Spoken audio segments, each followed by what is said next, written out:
देखिए भाइयों, माघ मास में हमको कुछ काम अवश्य करना चाहिए बिना खर्च वाले, जिससे हमारे जीवन की हर इच्छा पूरी होगी और हर क्षेत्र में सफलता मिलेगी। देखिए, जो शास्त्रों के अनुसार माघ मास को अत्यंत उत्तम बताया गया है और ये मास पुण्यदायी और फलदायी माना गया है। यह महीना साधना, स्नान, दान और संयम का प्रतीक है।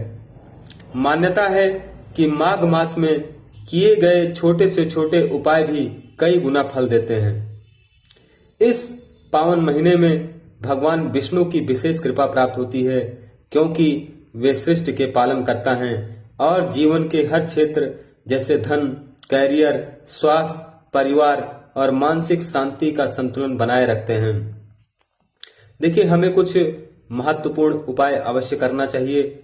माघ मास में ब्रह्म मुहूर्त में उठकर स्नान करना अत्यंत शुभ माना गया है और हो सके तो किसी पवित्र नदी में स्नान करें, अन्यथा घर पर ही स्नान के जल में थोड़ा सा गंगा जल मिलाकर स्नान करें।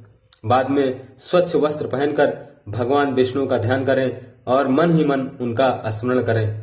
ऐसा करने से हमारे मन और आत्मा पवित्र होती है, जिससे नकारात्मक सोच दूर होती है और जीवन में नई ऊर्जा का संचार होता है। दूसरा उपाय कौन सा आप कर सकते हैं? भगवान विष्णु को तुलसी अत्यंत प्रिय है।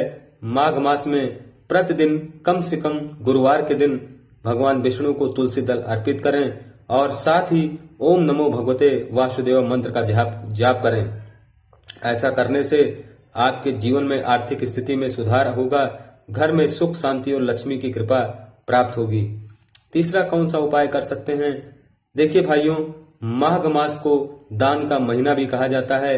इस दौरान अन्न, वस्त्र, तिल, गुड़, कंबल और गर्म कपड़ों का दान विशेष फल देता है। जरूरतमंदों और गरीब लोगों को श्रद्धा के साथ दान करें।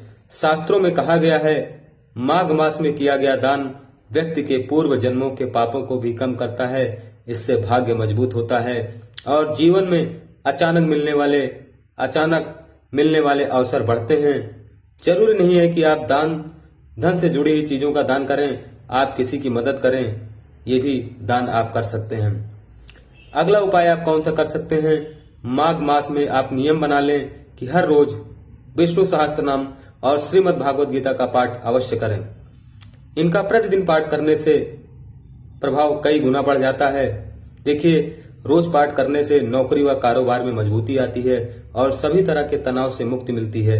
तो भाइयों, और आप क्या कर सकते हैं? माघ मास में संयम और सात्विक जीवन शैली अपनाइए। ऐसा करने से आपके जीवन में, आपके व्यक्तित्व में चार चांद लगेगा और आपको अस्थायी सुख की प्राप्ति होगी। देखिए भाइयों, मैंने आज आपको बताया कि माघ मास में आप क्या काम कर सकते हैं, कौन से देवी देवताओं की आप पूजा कर सकते हैं, जिससे आपके जीवन में सुख और सौभाग्य की प्राप्ति हो। आगे के लिए